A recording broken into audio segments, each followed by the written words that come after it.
Oh my God, if I die, I'm a legend. When they lay me down to rest, I know I was always repping. Oh my God, my whole life. What's up YouTube, Saf here on Super Saf TV, and welcome to another Super Saf style camera comparison. This time between the iPhone 8 Plus and the Google Pixel 2 XL.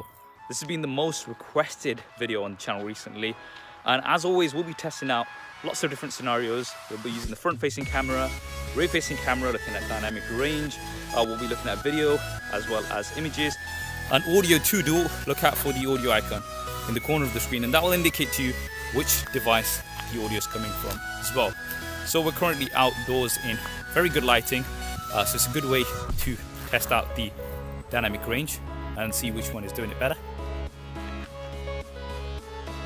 And we're going to take a bit of a walk with the front-facing cameras to see how well these do in terms of the stabilization. Let's change that into a run.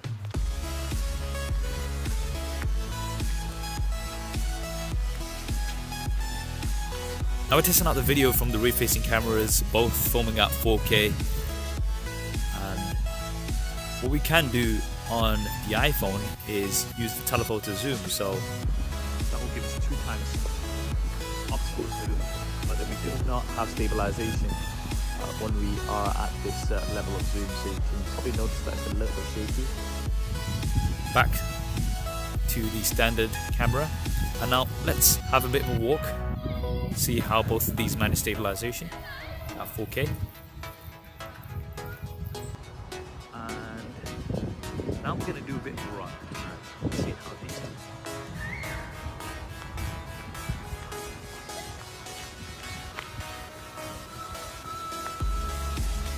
Now we've just moved to a different location so we can see more of the dynamic range, and we'll also walk.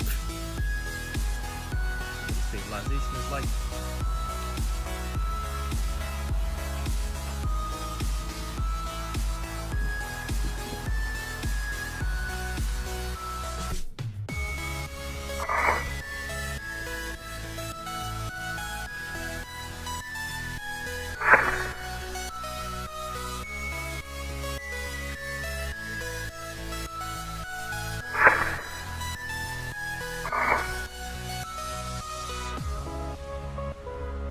We're now indoors in good room lighting with the iPhone 8 Plus, just testing out the autofocus.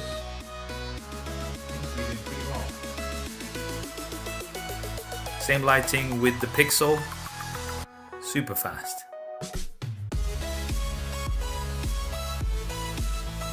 So that was the video. Now before we move on to images, looking at what we're working with here. For the front-facing cameras, the iPhone 8 Plus has 7 megapixels, the Pixel 2 XL has 8 megapixels, but the iPhone 8 Plus has a slightly wider aperture. And for the rear-facing cameras, things are quite different here. The Pixel 2 XL has a single 12.2 megapixel camera with an f1.8 aperture with optical as well as electronic image stabilization, and the 8 Plus has a dual 12 megapixel camera setup. The primary has an f1.8 aperture with optical image stabilization, but then we've also got a secondary telephoto camera which is going to give 2 times optical zoom, and that has an f2.8 aperture and no optical image stabilization. Also, all images have been taken on automatic. I haven't tweaked any of the settings, and this is to keep things as fair as possible. So initially kicking off with some selfies, I think it's clear here that we have so much better dynamic range on the Pixel 2 XL. This continues on from the success of dynamic range that we had on previous year's Pixels. Now with the iPhone, I have found it to be quite inconsistent when it comes to dynamic range. It's kind of hit and miss, and in this situation you can tell that it's completely missed and you can't see anything in the background. It's completely blown out. But on the Pixel, you can see that space station quite clearly. The Pixel 2 XL is also a little bit wider compared to the 8 Plus. This is going to be good for group selfies and things like that, so that's going to come down to your personal preference. Now testing another shot completely outdoors. Once again, that dynamic range really shining through for the Pixel. It really is magic how it maintains those details in the background, in the clouds, as well as in the foreground. Now one new feature that the Pixel 2 XL has is the portrait mode from the front-facing camera as well. This is something that's going to be on the iPhone 10, but it's not on the iPhone 8 Plus. And when we do apply it, then Boom, look at that shot. That looks absolutely awesome.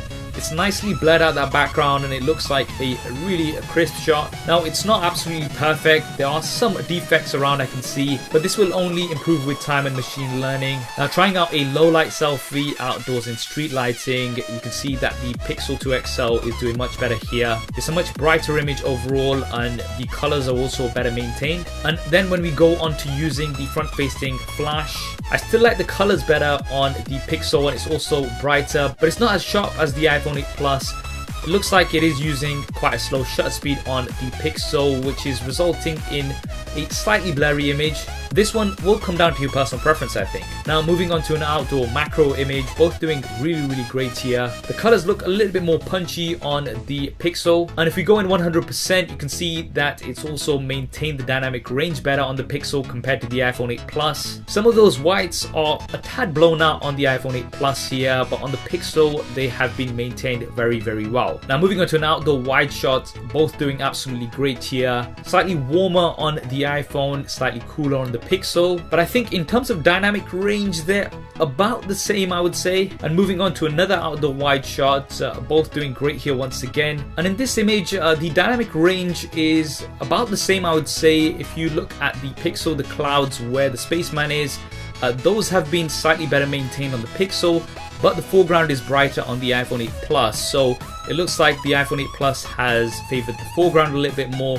whereas the Pixel has balanced your shots. Now an advantage that you do have on the iPhone 8 Plus is the 2x optical zoom, and this is quite a useful feature. It's something that's not available on the Pixel. Now another shot with some very tricky dynamic range, and in this case I actually think that the iPhone is doing better. If you look towards the clouds where the sun is, that area has been washed out a little bit on the Pixel, whereas it's been a little bit better maintained on the iPhone 8 Plus. Slightly more vibrant colors here on the iPhone 8 Plus as well. This is going to come down to your personal preference. Now let's move on to the portrait modes. I know this is something that you guys really want to see. Now first things first, because you don't have a dual camera sensor on the Pixel, the focal length is slightly different. So what I had to do is I had to actually move back slightly for the iPhone picture, and you can notice that difference in the background, and that is to get a similar shot as possible. But in terms of the actual end result, both doing absolutely great here. I would call this one a draw. Now moving on to another shot, this is with a person, and this is most likely what you're going to be using the portrait mode for. And here the Pixel has much better colors and much better dynamic range. You can see that the iPhone 8 Plus has washed the image slightly because of the direct sunlight. But when we do go in 100%, the iPhone 8 Plus actually looks like it's done a better job on the edges. If you look towards my ear on the Pixel and also a bit towards my hair, you can see that it has been blurred in slightly. Now I think this is thanks to the dual camera setup on the iPhone 8 Plus, which is better sensing that depth. Now trying out another portrait shot, this time with an even more complex background to see how well these do. Once again, the colors seem to be better maintained on the Pixel and you've got better dynamic range. If you look towards my forehead, the iPhone 8 Plus has blown out the highlights there slightly, whereas these are maintained on the Pixel. Now going in 100%, neither of these are perfect in terms of the edges. You can see towards the tricky areas such as those windows in the house in the background near my shoulders. Both have struggled a little bit, but the Pixel does have a few more defects in the background compared to the iPhone 8 Plus. Once again, I do think this comes down to the dual lens versus the single lens. Now moving on to low light indoors, the Pixel doing a better job here in my opinion. It's much brighter, the images. Both images are quite sharp however. And then moving the test outdoors in low light, I do think that the Pixel once again is doing better here. Colors better maintained and you've got more detail. It's a sharper image on the Pixel. And if you do look towards the entrance of the Space Center, towards the bottom, you can see that the colors and detail have been much better maintained on the Pixel compared to the iPhone 8 Plus. Now trying out another test outdoors in low light, both doing pretty good I think, but when we do go in 100%, I think the Pixel is not as sharp as the iPhone 8 Plus. If we look towards the text, it does seem to be a tad sharper on the iPhone 8 Plus in this situation. One more test in low light outdoors. I think both are doing a really good job overall. Going in 100%, the Pixel does seem to have better maintained the colors and the detail on the upper sign where it's National Space Center, but the iPhone 8 Plus seems to have better maintained the text where it says a Millennium Commission Lottery Project. So I would call this shot a bit of a draw overall. So there we have it guys, the super SAF style camera comparison between the iPhone 8 Plus and the Google Pixel 2 XL. And when it came to the front facing camera images, I think the Pixel 2 XL was the winner overall, with a wider angle as well as a much better dynamic range.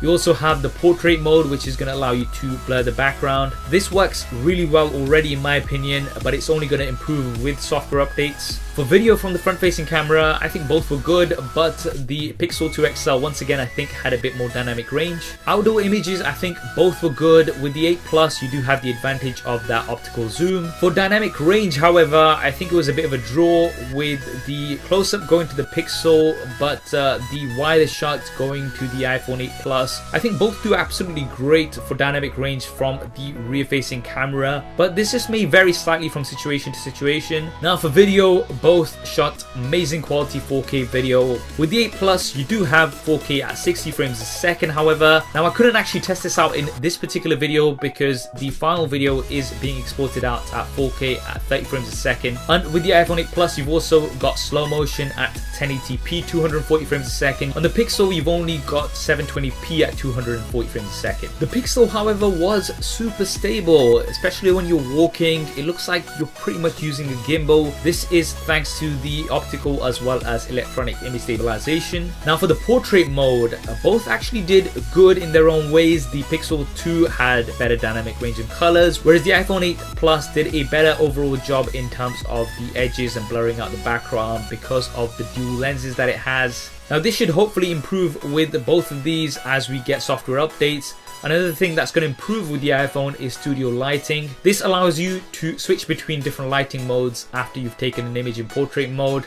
Some of these work well right now, but others such as stage lighting I do really struggle with at the moment. This should improve with time. For low light it was close in some situations. I would say that the Pixel 2 XL was better overall. Now for audio, even though both of these have stereo speakers, both of them actually record in mono audio, but the Pixel 2 was louder. That's what I think anyway. What do you guys think? Definitely drop me a comment below, let me know. If you want to see lots of images from lots of different devices, then definitely give me a follow on Instagram. I'm at SuperSafTV. I hope you enjoyed this video and found it useful. If you did, then please do hit that thumbs up button for me, it really does help me out. And if you want to see more super SAF style camera comparisons like this, then make sure you have subscribed and switched on notifications. Thanks for watching. This is Saf on Super Saf TV, and I'll see you next time.